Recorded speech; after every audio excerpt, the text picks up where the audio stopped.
We start tonight with breaking news. We're getting our first look at the proposed maps of California's redrawn congressional districts. This is part of Governor Gavin Newsom's plan to deliver more Democrats to the U.S. House of Representatives. That's in direct response to efforts by Texas Governor Greg Abbott to redistrict in favor of Republicans. ABC 10's Becca Habiger has been following this closely and joins us live in studio. And Becca, I know the new maps just came in just the last hour or so, right? Yeah, that's right, Chris. We've been waiting on these maps for more than 2 weeks now, ever since Governor Gavin Newsom announced his plan. Now, he wants to hold a special election this November to change the district boundaries to flip at least 5 House seats from Republican to Democrat.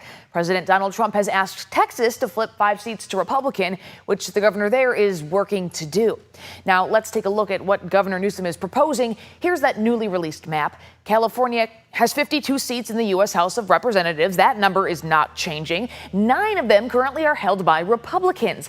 These proposed maps target Republican Representatives Kevin Kiley of Rockland, Doug LaMalfa of Richville in the northeast portion of the state, David Valadao of Bakersfield and Corcoran, Darrell Issa representing portions of San Diego and Riverside counties, and Ken Calvert of the Inland Empire. These 5 stand to lose their seats. Only 4 Republicans remain in what are considered safe districts under this map, and some Democrats in swing districts will find themselves in safer Democratic strongholds. I spoke just minutes ago with Paul Mitchell. He's with Redistricting Partners, and he redrew these maps.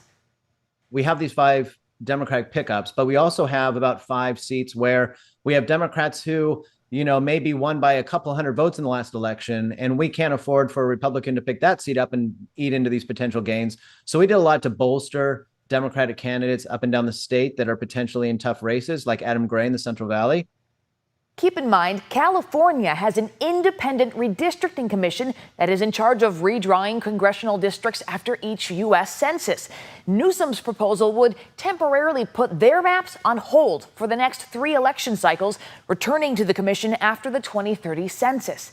Now, first, lawmakers have to approve these maps. That's expected to happen next week. But then voters would have to approve them in a special election in November. Coming up at 6:30 on To the Point with Alex Bell, we'll talk about everything that would need to happen to reach that point. Chris? Okay, Becca, we thank you for that.